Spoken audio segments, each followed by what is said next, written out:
दोस्तों नमस्कार। हरियाणा और जम्मू कश्मीर में विधानसभा चुनाव का प्रचार का शोर इस समय काफ़ी तेज़ी से चल रहा है।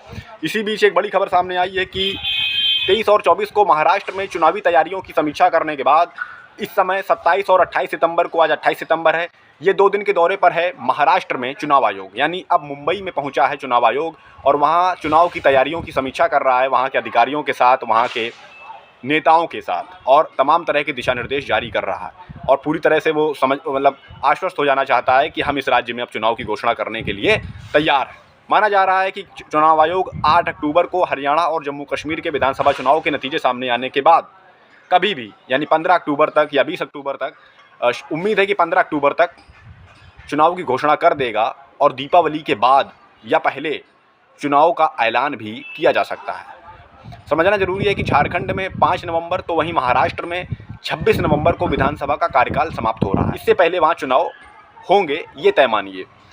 वहीं अगर हम दोनों ही राज्यों की स्थिति की समीक्षा करते हैं दोस्तों, तो झारखंड में इस समय जो तस्वीर है वो इतनी साफ नहीं है, क्योंकि चंपाई सोरेन ने जब से वहाँ इस्तीफ़ा दिया है, झारखंड मुक्ति मोर्चा के नेता, पूर्व मुख्यमंत्री रहे हैं झारखंड के, तब से वहाँ स्थिति थोड़ी धुंधली हो गई है। इससे पहले तो दिख रहा था कि भाई भाजपा बैकफुट पर है और भाजपा वो नए नए पैंतरे अपना भी रही थी, और उसी का देखिए एक नया पैंतरा था कि चंपाई सोरेन को खींचा गया अपनी तरफ और चंपाई सोरेन को अपने में मिलाया गया।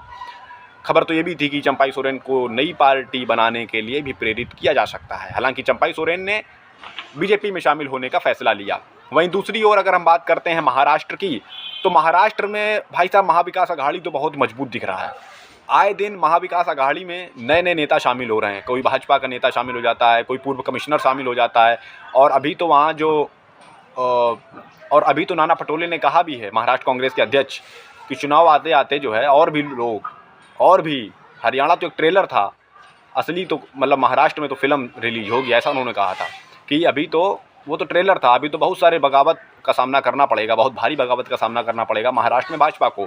और जो ज़मीनी सर्वे जो सामने आ रहे हैं, इनपुट सामने आ रहे हैं, और लोकसभा चुनाव में जो स्थिति थी भारतीय जनता पार्टी की, वो भी बिल्कुल भी सही नहीं कही जा सकती।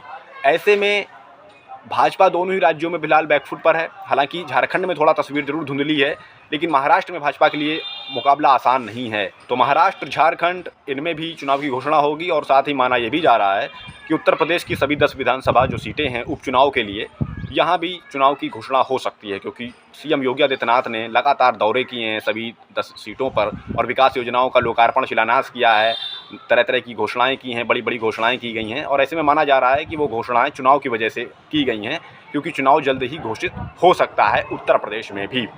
क्या कुछ होगा, तो अगले 3-4 महीने बहुत इंपॉर्टेंट हैं इस देश की राजनीति में। अक्टूबर, नवंबर, दिसंबर, ये 3 महीने जो हैं, 4 राज्यों के विधानसभा चुनाव के नतीजे सामने आएंगे इन 3 महीनों में, और साथ ही उपचुनाव के भी नतीजे सामने आ सकते हैं। बहुत कुछ होने वाला है राजनीति में, बहुत दिलचस्प कहानियाँ हैं अगले 3 महीनों में।